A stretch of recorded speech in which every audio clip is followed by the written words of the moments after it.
प्यारे बच्चों, आज हम पढ़ेंगे एक चर वाले रेखीय समीकरण के अनुप्रयोग। पिछले वीडियो में हमने पढ़ा था एक चर वाले रेखीय समीकरण क्या होते हैं, चर क्या होते हैं, अचर क्या होते हैं, रेखीय समीकरण क्या होते हैं, द्विघात समीकरण क्या होते हैं, और हमने उनको हल भी किया था प्रश्नों को कि कैसे उनको हल करते हैं। अब हमारे पास रेखीय समीकरण के कुछ अनुप्रयोग हैं। अनुप्रयोग यानी हमारे पास दैनिक जीवन में कुछ समस्याएं आती हैं, कुछ प्रश्न आते हैं। उन प्रश्नों को हम कैसे हल करेंगे जो अननोन चीजें होते हैं, जो जानने में नहीं आती हैं कि इसका मान क्या होगा। जैसे कोई प्रश्न आ गया कि पिता की उम्र बेटे की उम्र से 4 गुनी है, 10 साल बाद बेटे की उम्र क्या होगी और पिता की उम्र क्या होगी। तो इस तरह के जो प्रश्न होते हैं उनको हम हल करने की कोशिश करेंगे। अब पहला प्रश्न है एक चर वाले रेखीय समीकरण के अनुप्रयोग। पहला प्रश्न है, अगर आपको किसी से 1/2 घटाने और परिणाम को 1/2 से गुणा करने पर 1/8 प्राप्त होता है तो संख्या बताओ।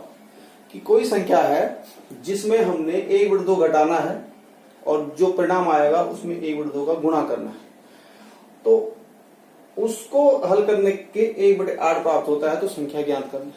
तो हम सबसे पहले मानेंगे माना वह संख्या x है जो हमको ज्ञात नहीं है, क्योंकि वो संख्या अज्ञात है। उस संख्या में हम कुछ संख्याएं कर रहे हैं लेकिन हमको संख्या पता नहीं है, तो संख्या ज्ञात करनी। तो माना वो संख्या x है, तो जो प्रश्न में दिया गया है फिर लिखेंगे प्रश्नानुसार। प्रश्नानुसार संख्या क्या है, दिया गया है कि अगर आपको किसी में 1/2 घटाने और परिणाम को 1/2 जोड़ना, तो इस संख्या में हमने क्या करना है, 1/2 घटाना है। तो संख्या में 1/2 हमने घटा दिया, x माइनस 1/2। फिर क्या कह रखा है, जो परिणाम, तो परिणाम क्या आ गया, इस संख्या में 1/2 घटाने पर हमको परिणाम क्या मिला, x ऋण 1/2। इसमें 1/2 का गुणा करना है, तो हमने इसमें 1/2 का गुणा कर दिया। अब गुणा करने पर हमको क्या मिला, 1/8 मिला। तो अब हमको वो संख्या पता करनी है कि वह संख्या क्या थी। अब हमारे पास यह एक समीकरण बन गई है, इसको हल करेंगे। ये कोष्ट है, कोष्ट के बाद 1/2 है, इसको अंदर गुणा करेंगे तो यह हो जाएगा x/2। x में करेंगे ऋण, ये हो जाएगा 1/4 बराबर 1/8। अब जैसा कि हमने चर रेखीय समीकरण पढ़े हैं कि बीजीय पद एक तरफ, आंकिक पद एक तरफ, तो x/2 हमारा यही रहेगा और ये 1/8 यही था, ये पीछे जाकर के ये हो जाएगा धन 1/4। इसलिए क्या हो जाएगा, x/2, इन दोनों का एलसीएम कितना आ गया, 8। इसलिए और ये 1 ही रहेगा और ये हो जाएगा 2, 4 दूनी 8, इसलिए 1 दूनी 2। तो x/2 बराबर 3/8। अब यह x यहां भाग में है, तो ऊपर जाकर के x का मान हमने निकालना है, तो 3 गुणा गए 2/8। तो इसलिए x बराबर कितना हो जाएगा, 2 चौको 8, इसलिए 3/4। तो हमारे पास वह संख्या क्या आ गई, 3/4 है। अब हम इसकी जांच करेंगे कि वास्तव में ये सही है नहीं, उत्तर की जांच यहीं पे हो जाएगी। तो प्रश्न में रखिए कि संख्या में 1/2 घटाने पर, तो 3/4 में हमने 1/2 घटाना है और इसमें 1/2 का गुणा करना है। देखना है अगर 1/8 प्राप्त होता है तो यह संख्या सही है। तो हम इसका एलसीएम करेंगे 4, 3 और 2 और गुणा गए 1/2। तो 3 में से 2 गया 1, 1/4 और गुणा गए 1/2, कितना मिल गया, 1/8। तो जो हमको प्रश्न में दिया गया था हमने वह प्राप्त कर लिया। तो ये हमारे पास 3/4 वह संख्या है। तो ये क्लियर हो गया है। अब इसी तरह से एक अन्य प्रश्न है कि एक आयताकार स्विमिंग पूल है।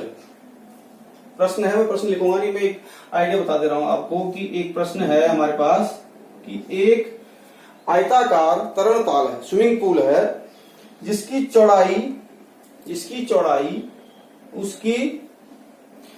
इसकी लंबाई और उसकी चौड़ाई के दुगने के 2 मीटर अधिक है। जो इसकी लंबाई है इसकी चौड़ाई के दुगने के 2 मीटर अधिक है और परिमाप दिया हुआ है 154 मीटर। तो हम पहले इसको हल करेंगे। प्रश्न है कि यह एक आयताकार स्विमिंग पूल है, इसकी जो लंबाई है इसकी चौड़ाई के 2 गुने से 2 अधिक है। इसकी लंबाई चौड़ाई के 2 गुने से 2 मीटर अधिक है। तो हम कहेंगे दिया है, हमको दिया हुआ है। पहले हम मान लेंगे, माना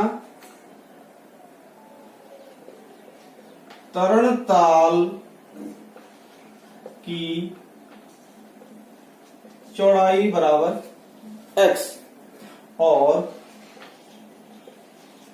प्रश्नानुसार क्या हो जाएगा, तरणताल की चौड़ाई x है और लंबाई कहा गया है कि इसकी लंबाई इसकी चौड़ाई के 2 गुने से 2 अधिक है। इसकी चौड़ाई के 2 गुने से 2 अधिक है और परिमाप दे रखा है, और परिमाप बराबर होता है 2 गुणा गए लंबाई धन चौड़ाई होता है। और हमको परिमाप प्रश्न में दिया हुआ है कि परिमाप बराबर 154। तो हम परिमाप ले लेंगे 154 और 2 गुणा गए लंबाई हमारे पास आ गई 2x धन 2 और चौड़ाई है हमारे पास x, क्योंकि हमने मान ली थी और लंबाई हमने निकाल दी है प्रश्नानुसार। अब 154 बराबर 2x और ये 1x, ये हो जाएगा 3x प्लस 2। अब इसको हल करेंगे। जब कभी भी ऐसे समीकरण में बीच में जब बराबर का चिन्ह होता है तो इससे पहले हम दैट इंप्लाइज लगा देते हैं। एक लाइन में 2 बराबर नहीं, कई बच्चे क्या करते हैं, यहाँ भी बराबर यहाँ भी बराबर नहीं लगाना होता है, इसको आगे दैट इंप्लाइज कर देते हैं। तो हम इसको ठीक कर देते हैं कि 154 बराबर 3 दूनी 6x और 2 दूनी 4।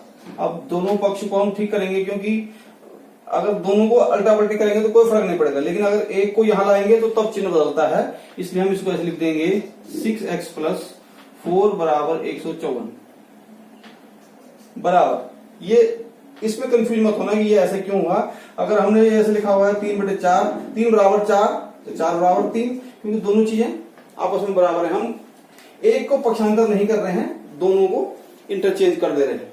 तो इसलिए 6x बराबर 154 ऋण 4, क्योंकि 4 वहां चले जाएगा। तो इसलिए 6x बराबर 50। तो x बराबर कितना हो जाएगा, 50/6 150 150।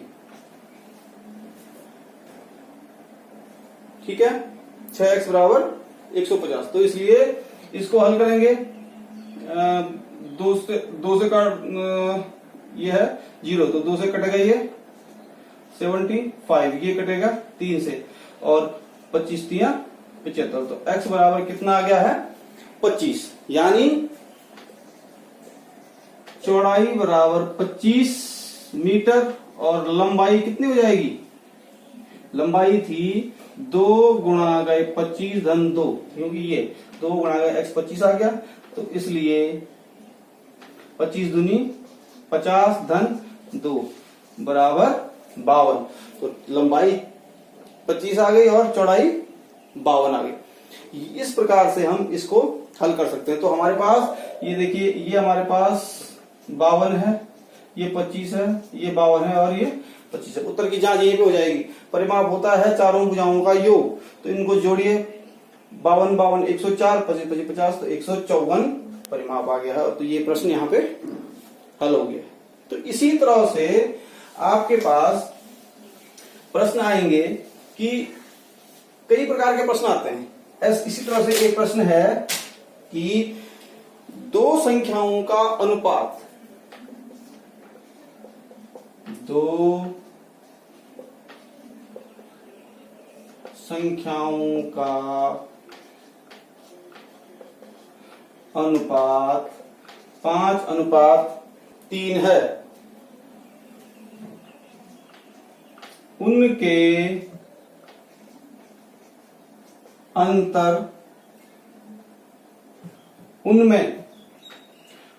उनमें अंतर 18 है।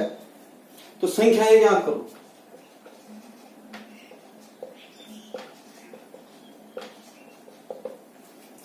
दो संख्याओं का अनुपात 5:3 है, उनका अंतर 18 है, तो संख्याएं ज्ञात करो। तो जब भी अनुपात के प्रश्न आते हैं तो अनुपात क्या होता है कि कुछ हम इसको ऐसे मान लेते हैं कि माना संख्याएं 5x और 3x हैं। अनुपात में दोनों संख्याओं में समान कोई संख्या दोनों में गुणा हुई होती है, वो उसका अनुपात होता है। जैसे 6 और 12 है, तो 6 और 12 को हम 6 और 12 1:2 लिख सकते हैं, क्योंकि एक में भी 6 का गुणा करेंगे, 2 में 6 का गुणेंगे, तो 6 और 12 हो जाएगा। तो संख्याओं का समान अनुपात ऐसा होता है कि इसमें भी कुछ गुणा हो रखा है, इसमें भी कुछ गुणा हो रखा, तब वो संख्या निकलेगी। जैसे ये x दोनों समान आएंगे। और अब अनुपात, तो प्रश्नानुसार कि इनका अंतर, तो अंतर कितना हो जाएगा, 5x ऋण 3x बराबर 18 दिया हुआ है। तो इनको कितना हो जाएगा, 5 से 3 गया, 2x बराबर 18, इसलिए x बराबर 18/2, तो इसलिए x बराबर 9 आ गया। अब x 9 आ गया तो संख्याएं क्या होंगी, संख्याएं बराबर 5x थी पहली संख्या, तो इसको कैसे लिखेंगे, 5 गुणा गई 9 बराबर 45, और दूसरी संख्या क्या आ गई, 3x है, 3 गुणा गई 9 बराबर 3 9 27। तो देखिए ये 27 और 45 इन दोनों का 5:3 के अनुपात में है। क्यों, क्योंकि इस 5 में भी 9 का गुणा हो रखा है, इस 3 में भी 9 का गुणा हो रखा है, तो इन दोनों में एक ही चीज का ये गुणा हो रखा है, तो ये इसलिए अनुपात 5:3 के अनुपात में। तो हमारे पास संख्याएं आ गई। इसी तरह के आपके पास कई प्रश्न आते हैं कि आयु से संबंधित प्रश्न होंगे और कई परिमाप से संबंधित प्रश्न होते हैं और कुछ संख्याओं से संबंधित प्रश्न आते हैं। एक प्रश्न है कि 3 लगातार पूर्णांकों का योग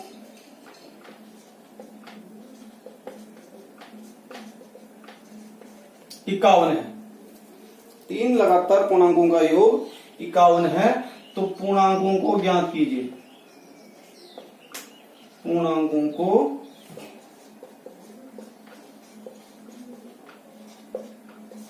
ज्ञात कीजिए। तो वो संख्याएं कौन सी होंगी जिनका लगातार 3 संख्याओं का योग 51 है। तो लगातार 3 संख्याएं कौन सी होंगी, माना लगातार संख्याएं कौन सी होती हैं, 1 2 3 4। तो लगातार को गणित में किस भाषा से देखेंगे हम, लगातार कब होंगी, जब एक में एक संख्या की वृद्धि हो रही है। 1 + 1 करेंगे तभी तो 2 आया, 2 + 1 करेंगे तभी तो 3 आया, 3 + 1 करेंगे तो इसलिए ये 4 आया। तो क्रमागत संख्याएं कैसी होती हैं लगातार, अगर हमने माना पहली संख्या बराबर x, तो दूसरी कौन सी होगी, x + 1, और तीसरी कौन सी होगी, x + 2। तो यह गणित में लगातार संख्याओं को पहली संख्या x, दूसरी x + 1, फिर x + 2, x + 3 ऐसी बढ़ती जाती है। तो अब हमारे पास प्रश्नानुसार, प्रश्नानुसार कहा गया है कि तीनों का योग 51 है, तो हम कर देंगे x plus 1 plus x plus 2 बराबर 51। तो इसलिए 1 2 3, तो ये 3x प्लस 3 बराबर 51।